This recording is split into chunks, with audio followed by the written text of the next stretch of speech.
సత్యం ధర్మం ST news కి స్వాగతం. వివరాల్లోకి వెళ్తే శ్రీకాకుళం జిల్లా కాశీబుగ్గ జెడ్పీ హైస్కూల్లో ఎన్నికల శిక్షణ తరగతులకు హాజరైన పీఓలు, ప్రొసీడింగ్ ఆఫీసర్స్, ఏపీఓలకు పలాస ఎన్నికల నిర్వహణ సిబ్బంది, రెవెన్యూ సిబ్బంది చుక్కలు చూపించారు. మధ్యాహ్న భోజనాలు అందించడంలో అలసత్వం వహించారు. సుదూర ప్రాంతాల నుంచి శిక్షణ తరగతులకు వచ్చిన సుమారు 200 మంది పీఓలు, ఏపీఓలకు భోజనాలు అందకపోవడంతో ఆకలితో అలమటించారు. భోజనాలు ఏర్పాటు చేయడంలో రెవెన్యూ యంత్రాంగం వైఫల్యం చెందడంతో అన్నమో రామచంద్ర అంటూ హైస్కూల్ ఆవరణలో వారంతా ఆందోళనకు దిగారు. పీఓలు, ఏపీఓలు ఆకలి కేకలతో హైస్కూల్ ఆవరణం అంతా దద్దరిల్లిపోయింది. కొందరు పీఓలు హోటళ్ల బాట పట్టారు. తమ ఆకలి తీర్చుకోక మెజారిటీ పీఓలు, ఏపీఓలు ఎన్నికల నిర్వహణ సిబ్బంది నిర్వాహకంపై మండిపడ్డారు. సమాచారం అందుకున్న పలాస ఎన్నికల returning officer Bharat Nayak ZP high school కు చేరుకుని ఆందోళన చేస్తున్న పీఓలను నచ్చజెప్పే ప్రయత్నం చేశారు. సుమారు గంట పాటు భోజనాల కోసం గలాటా జరిగి గందరగోళానికి దారితీసింది. ఎట్టకేలకు బాధ్యుడైన అధికారిని సస్పెండ్ చేస్తామని పలాస రిటర్నింగ్ ఆఫీసర్ భరత్ నాయక్ స్పష్టమైన హామీ ఇవ్వడంతో వారు శాంతించారు. అనంతరం ఆకలితో అలమటిస్తున్న సుమారు 200 మందికి పలాస రిటర్నింగ్ ఆఫీసర్ భరత్ నాయక్ భోజనాలు ఏర్పాటు చేయడంతో వివాదం సద్దుమణిగింది. అనంతరం శిక్షణ తరగతులు వారంతా హాజరయ్యారు.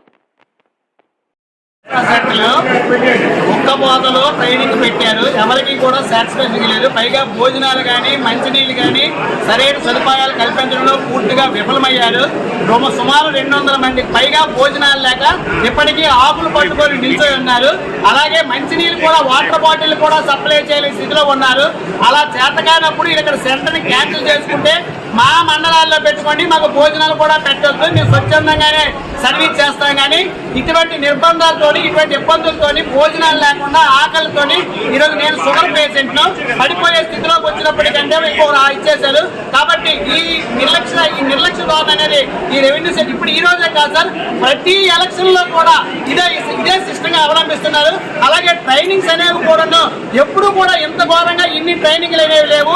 మరి ఎలక్షన్ కమిషన్ తాలూకా అతిశయంతో అధికారుల తాలూకా తెలియదు. కానీ ప్రస్తుతానికి అయితే మాత్రము 6 సెక్షన్లు ఇచ్చారు. అది కూడా ఈ రోజు రేపు అక్కడ చాలా 150 కిలోమీటర్ల దూరం నుంచి ఉదయం 6 గంటలకు బయలుదేరి వచ్చే వాళ్ళకి ఎప్పటికీ భోజనాలు లేని స్థితిలో ఉన్నాము. ఏపీటీఎఫ్ శ్రీకాకుళం జిల్లా అధ్యక్షులు మరియు ఫ్యాక్టరీ చైర్మన్ శ్రీకాకుళం.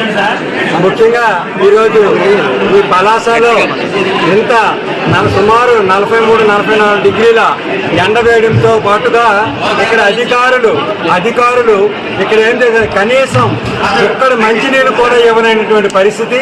అదేవిధంగా సుమారు ఇప్పుడు 150-200 మందికి భోజనాలు కూడా వసతి కూడా కల్పించలేదు. ఇప్పటికీ అనేక 50 సంవత్సరాలు పైబడినటువంటి వారు, షుగర్ పేషెంట్స్ ఉన్నటువంటి వారు కూడా ఇక్కడ భోజనాలు అనేవి లేవు, చాలలేదు. 200 మందికి భోజనాలు చాలలేదంటే ఇక్కడ అధికారుల తీరు ఏ విధంగా ఉందో ఈ రకంగా మీరు అర్థం చేసుకోవచ్చు. మరి ఇప్పటికైనా ఎలక్షన్ కమిషన్ అదేవిధంగా ట్రైనింగ్స్ సాధారణంగా 1 లేదా 2 ట్రైనింగ్స్ ఉంటాయి. మాకు మాడ్యూల్స్ కూడా ఇచ్చారు. మాకు ఇప్పుడు కూడా సాంకేతికపరమైనటువంటి అంశాలు అనేకం ఉన్నాయి. మేము సెల్ ఫోన్లో కూడా ట్రైనింగ్ చూసుకొని మేము చేయగలం. కానీ ఈ ఎండ వేడిమిలో 6 రోజుల పాటు ట్రైనింగ్స్ ఇచ్చారు. దేనికోసం సుమారు 100-150 కిలోమీటర్ల సుదూర ప్రాంతాల నుంచి కూడా ఏసీ ట్రైనింగ్స్ ఇచ్చింది. కేవలం ఉపాధ్యాయుల మీద ఈ యొక్క కక్షిత దారితోనే ఈ అధికారులు చేస్తారని అవుతుంది ఈ చర్యలతో. ఇప్పటి సుమారు చూడండి అవుతుంది. 6 గంటల బయలుదేరి వచ్చాం సార్. అందరూ కూడా 100 కిలోమీటర్లు 6 గంటల బయలుదేరి వచ్చాము సార్. దయచేసి తప్పు క్షమించాలంటే భోజనం అనేది మీకు తెలుసు. ఇప్పుడు ఎవరు మాకు ప్రాణాలు ఆధారపడి, కుటుంబాలు ఆధారపడి ఉన్నాయి.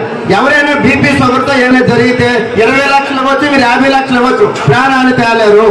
అంటే దయచేసి మీరు వెనక నమ్మకండి సార్, మీరు వెనకాల నమ్మకండి.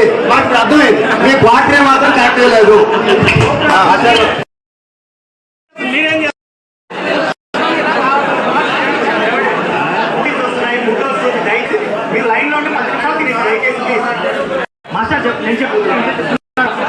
ఇప్పుడు భోజనం 10-20 రావచ్చు.